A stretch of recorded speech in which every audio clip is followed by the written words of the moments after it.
Assalamualaikum warahmatullahi wabarakatuh. Kembali lagi di channel terbaik kajian online daily. Kali ini kita akan melihat bagaimana habis sudah politisi PDI Perjuangan debat dengan Menteri Prabowo Subianto dan Gibran Rakabuming Raka, yakni Aras Sirait. Yang menariknya, Aras Sirait ini adalah ex-kader PDI Perjuangan yang kemudian memutuskan untuk keluar dari Partai Banteng tersebut dengan alasan mengikuti sikap kesatria Bapak Joko Widodo yang memang keluar dari PDI Perjuangan. Namun tentu saja beliau langsung bergabung dengan Gerindra dan ternyata masuk ke dalam Kabinet Merah Putih sebagai Menteri Prabowo Subianto dan Gibran Rakabuming Raka. Sempat menuai polemik terkait pemasangan foto wakil presiden, namun beliau sadar bahwa itu adalah sesuatu yang memang menuai pro kontra dari publik. Namun yang akan kita bahas adalah kita akan melihat bagaimana Aras Sirait debat sengit, bahkan saya katakan sangat-sangat sengit dengan politisi ulung PDI Perjuangan Rudi Sitorus. Hal ini memang menuai berbagai macam kritik dan komentar dari warganet yang bahkan mengatakan bahwa debat ini sangatlah luar biasa dan bahkan jika tidak dipisah oleh moderator, tidak tahu apa endingnya. Daripada Anda penasaran dan saya pun penasaran, langsung kita simak bagaimana tayangannya. Menjadi elemen-elemen yang tercover. Oke, saya berikan ke Bung Dedi. Tadi ada sinyalemen Mas Umam bahwa PDIP tumbang di kandang Banteng di Jawa Tengah. Gimana Anda menjelaskan itu? PDIP tumbang di kandang Banteng. Wah, kalau melawan negara pasti tumbang, Pak. Melawan negara? Melawan negara pasti tumbang. Itu kan partai politik itu. Ini sudah dibicarakan secara resmi. Di Komisi 2 kita mengorek dan itu diakui, bahkan diakui Bawaslu bagaimana PJ bergerak sampai lurah dan RT Kepling kalau di Sumatera Utara. Itu sudah dibicarakan secara resmi.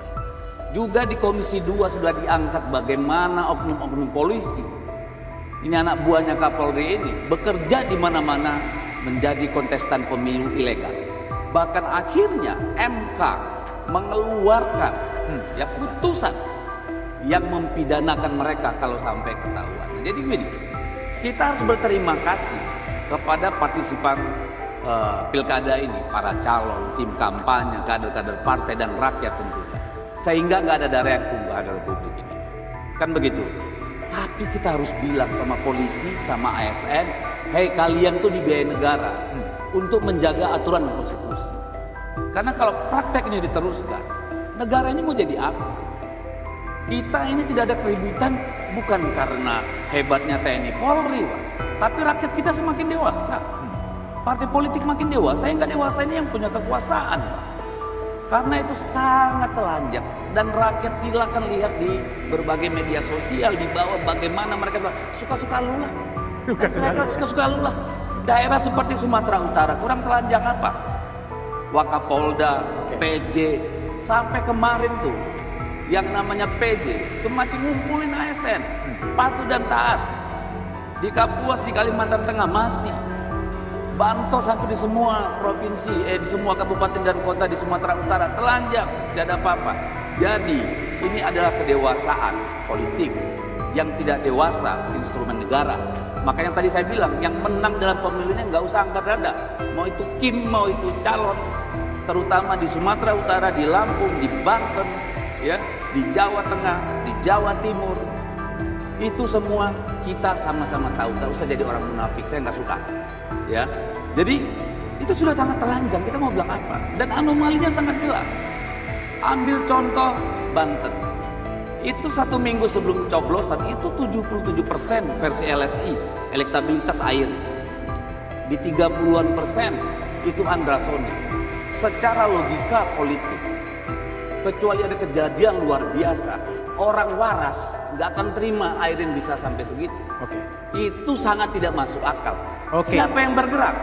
Kalau yang kami terima yaitu tadi parcok itu. Parcok ya. Nah, di luar itu saya kira ini persoalannya lagi ya di kita kalau menurut saya. Rusaknya ini karena yang digunakan itu tidak saja money politik, tidak saja pengerahan aparatur negara, tetapi juga intimidasi dan ancaman. Di Sulawesi Utara itu sangat kencang. Bahkan kader partai dilarang ya, pasang spanduk, kampanye, itu terjadi.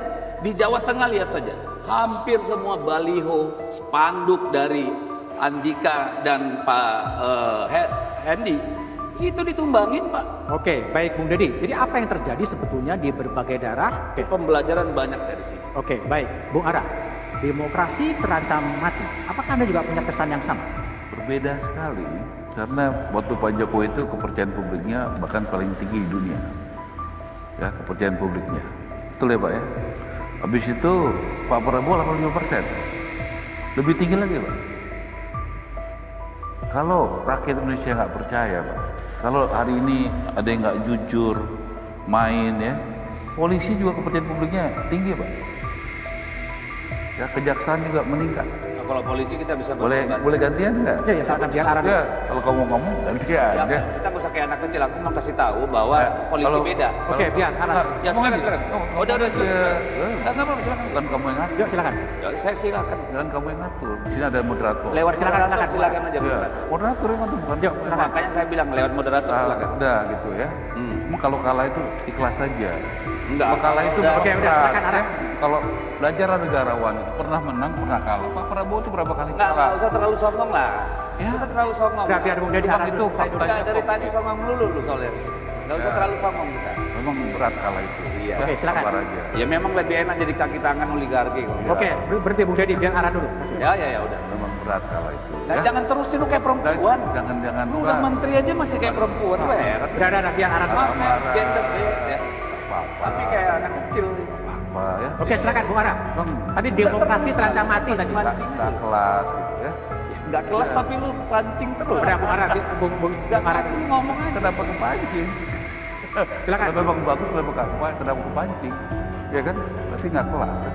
Jadi kalau Pak Prabowo itu kepercayaan publiknya tinggi, ya kan? Ya sudah, terima itu. Ya, sekarang Pak Prabowo, Pak Jokowi itu rukun. Rukun. Ada yang nggak suka rukun. Ada yang mau memisahkan, ada. Nggak happy kalau Jokowi Prabowo itu rukun. Iya. Tapi Pak Prabowo bilang sama saya sama Pak Jokowi juga satu matahari masyarakat. Matahari dia Prabowo. Begitu. Jadi kalau melihat kepercayaan publik tinggi begini Pak, ya, dan makin meningkat Pak, dan aman, pilkada aman. Kalau nggak aman nggak mungkin begini Pak. Oke. Ya, kalau nggak jujur nggak mungkin begini Pak. Kalau nggak adil nggak mungkin begini Pak. Kita di Jakarta sementara ini di bawah kok, terima kok. Kalau kalah terima kok. Apa kami demo-demo marah-marah? Enggak. Pak Prabowo bilang kita terima. Kalau memang kita kalah di Jakarta kita terima. Begitu. Oke. Jadi nggak cari-cari alasan, ya memang di Jakarta situasinya begitu. Kalau 2 putaran kita kerja lagi. Jadi saya sampaikan ya, kepemimpinan Pak Prabowo itu menjaga kesulitan dengan rakyat, TNI, Polri, dan masyarakat. Nggak bisa kalau cuma dengan katakanlah elit TNI. Bagus TNI kita, menurut saya independen.